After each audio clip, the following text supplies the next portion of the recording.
सुशांत सिंह राजपूत के पिता जब मुंबई आए थे तो बहुत सारे लोग उन्हें कंडोलेंस देने गए थे।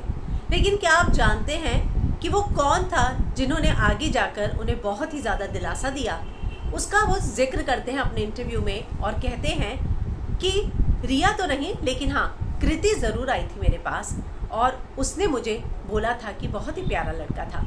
इसके अलावा भी वो बहुत सारी बातें बोल रही हैं। उन्होंने अपने इस इंटरव्यू में ये बताया कि जब वो फ्यूनरल के लिए यहाँ आए थे, रुके थे, तो कुछ लोग उनसे मिलने ज़रूर आए थे, लेकिन मुंह पर मास्क लगा हुआ था, इसलिए वो किसी को पहचान नहीं पाए। हाँ, अंकिता को वो पहचान पाए क्योंकि अंकिता जो है उनके पास घर पर आई थी मिलने के लिए।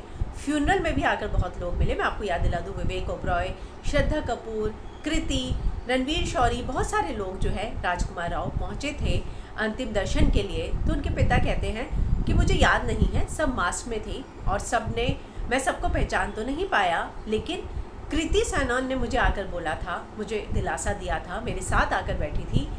उन्होंने ये भी बोला कि हालांकि मुझे नहीं पता था कि वो कृति है, लेकिन मुझे किसी और ने बताया कि आपसे जो बात कर रही थी वो कृति है।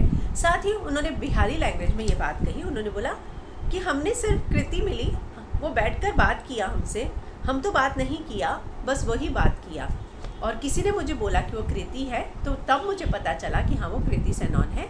इसके अलावा जो है मुझसे कोई भी बात करने नहीं आया। तो जाहिर सी बात है कि रिया ने हालांकि ये बयान दिया था कि उनको जो है उनके परिवार ने मना कर दिया था कि अंतिम दर्शन के लिए ना पहुँचे, लेकिन क्या वो वाकई में उनके घर नहीं गई? क्या जाकर पिता को सांत्वना नहीं दी? क्या जाकर पिता को दिलासा नहीं दिया?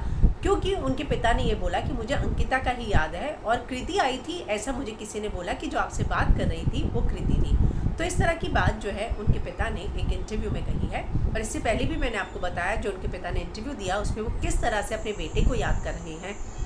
उनका ये कहना है कि वो गॉड चाइल्ड था, 4 लड़कियों के बाद काफ़ी मन्नतों से आया था, और जो मन्नतों से आते हैं उनके साथ यही हो जाता है। फिर वो बोलते हैं कि मैं अपने बेटे के साथ हमेशा हूँ, वो मेरे साथ ज़िंदगी में हमेशा रहेगा, उसकी आत्मा मेरे साथ ही रहेगी, फिज़िकली नहीं है तो क्या हुआ। इसके अलावा उन्होंने एक और बहुत बड़ी बात बोली कि जो भी मेरे पास आते हैं वो मुझसे ज़्यादा इमोशनल होते हैं, उनको मुझसे ज़्यादा दर्द हुआ है। तो ये सारी बातों का जिक्र जो है उनके पिता ने किया है। हालांकि इसको लेकर अगर और कुछ भी अपडेट आता है तो मैं आप तक लेकर ज़रूर आऊँगी।